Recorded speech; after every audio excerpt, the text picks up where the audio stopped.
Welcome to ICCROM, Frank. You have been at ICCROM many years ago. So let's start with your recollection of memories of your work with ICCROM. Well, I believe I came in the 1980s, the second half of the 1980s. I was invited by the then Director General, who was Javad Erder, who had asked me to participate in the ARC course, the architecture course. Of course, that was led by Yuka Yokileto. And I came during the materials section. I believe at the time the course was 8 months. Classes were quite large then, and absolutely diversified across many countries. And I came during the months that were dedicated to materials and material technology. And I believe in the beginning I came predominantly for the finishes week, the architectural surface finishes. And then later, ICCROM was very much ahead of the curve. I started to come to talk about concrete in the latter part of the 80s. At that time, I was teaching at Columbia, and so for me, it was actually very important to make this European connection professionally. And I have to say, I hope I brought as much to the course as I took away, because it was truly an eye-opening experience for me to teach to an international audience.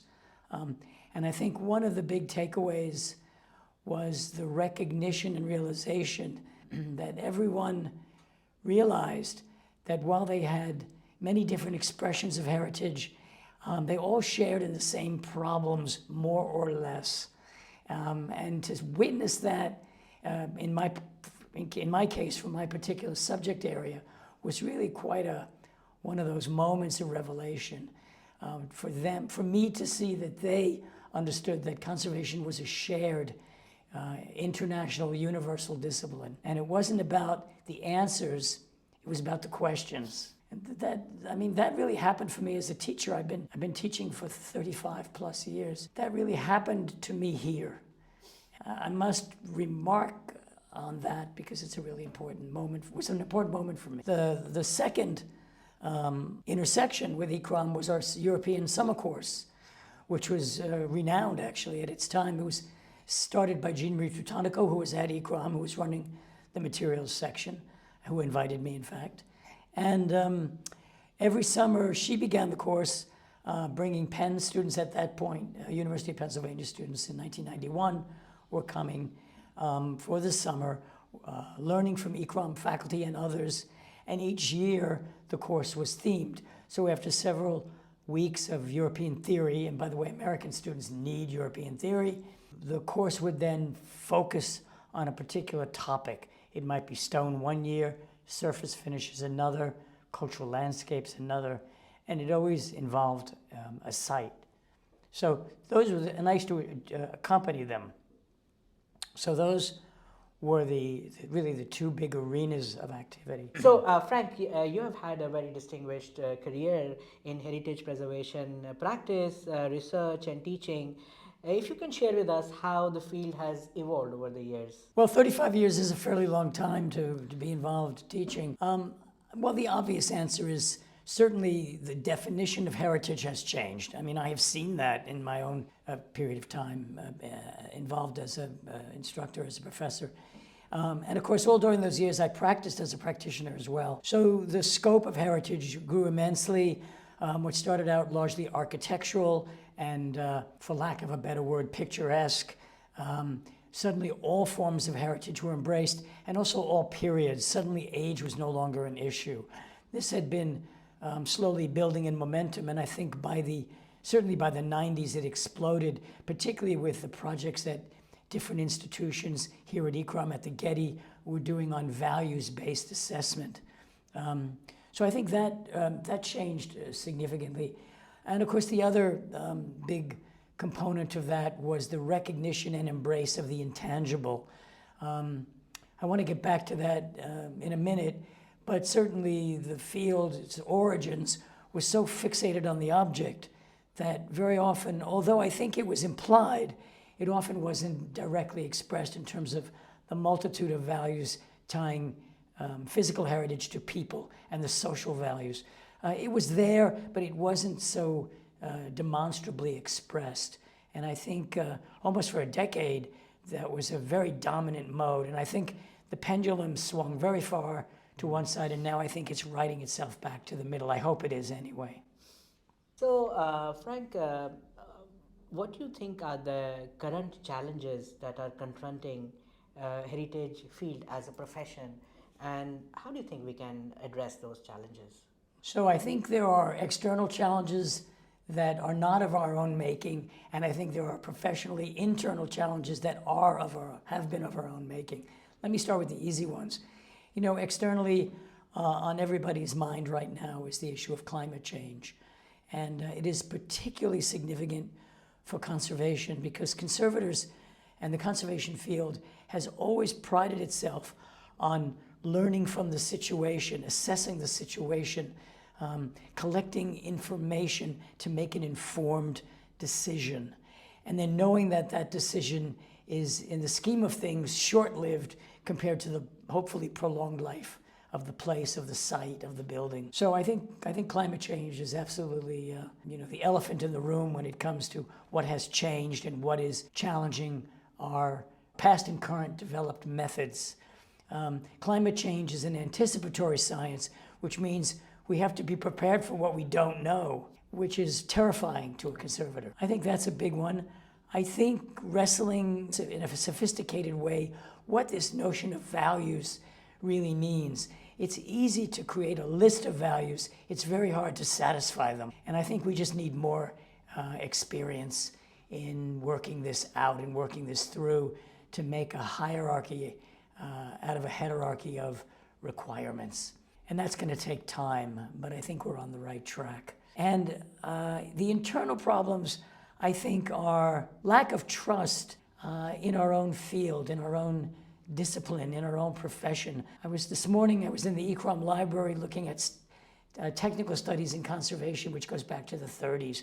And it was just remarkable how honest and interested the early authors were in the exploration of the technical in the service of humanistic questions. I dare say almost none of those articles would have gotten published today, but they were a very clear demonstration of the origins of our questions, which were based on how, when, where, but they were all leading to why. And I think we need to not be so quick to give up the kinds of knowledge we, as humans and as professionals, acquire from an interaction with the object, the building, the place, the site.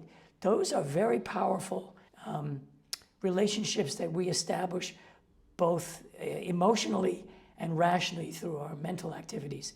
I think conservators have a very special acumen in that way. That's why they're drawn to the field. And I think we need to reinvest and believe in that relationship with things, with places. Look, human beings have had very special attachments to things from the Neolithic, from the Paleolithic. So I don't think we should discredit that as something no longer valid. And I think conservation really is built on that very strong relationship that we then try to use to make a better relationship or make a stronger relationship between people and places.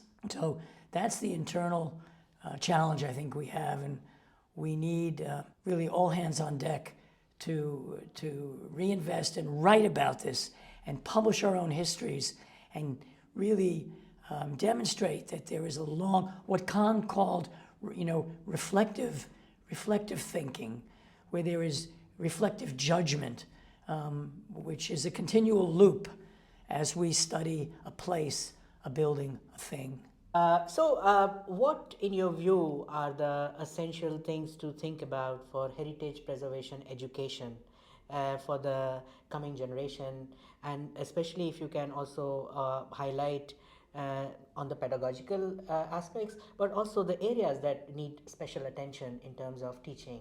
Well, I think the first thing, if I was to, and I do, advise students what to do, what to think about, I would say trust your instincts. People are attracted to this field, to this profession, usually through a very deep and long reflection on their relationship to places. And so I would say first and foremost, trust that. That's what got you to asking questions, which led you to perhaps a training program or to a job. You should trust that. That's really important. The second thing, it's the questions that are important, not the answers. The ability to formulate critical questions through critical thinking is really an important part of education, and it's actually an important part of being a professional. So I think that's really important. Thirdly, I think, which goes back to trusting your instincts, is have humility, but be courageous and take responsibility for the decisions that you ultimately make. You know, conservation is a slow discipline, right? It's best when it's done through long periods of reflection. You can never go too slow, in my estimation, but that's an academic speaking. I think having the humility to realize that you're part of the arc of history, that what you do probably follows something that some decision that someone else made earlier, and it will certainly not be the last time someone makes a decision on behalf as an advocate for the building or the place. So I think when you bring that to mind during your work, it's a very humbling experience. All conservation is a critical act. There's no getting away from it. You have to act in the moment. That moment is the now, and that now will have to serve the future for as long as it can, but know that it won't be forever. So, Frank, what is your message for budding heritage professionals? Well, I think what's important, as I said, is to act with humility. We are a small piece in the history of a place, and it is I think it really is our job to connect the present to the past. And we do that with ways very specific to conservation. And they're not shared by actually any other discipline. The field is, for all intents and purposes, a trans or a cross-disciplinary field, because what we do is done altogether by no other singular discipline, yet we draw from them all. So in that respect, it makes it unique and to itself. That is a very difficult position to be in an era of specialization. So at one point we have to be humanistically as broad as possible, and on the other scientifically as specific as possible. And that's a very difficult road to walk. Thank you so much. That was very well said. Thank you, Frank, for My pleasure. sparing your moments and sharing your wisdom with all of us. Thank you for the invite. Thank you.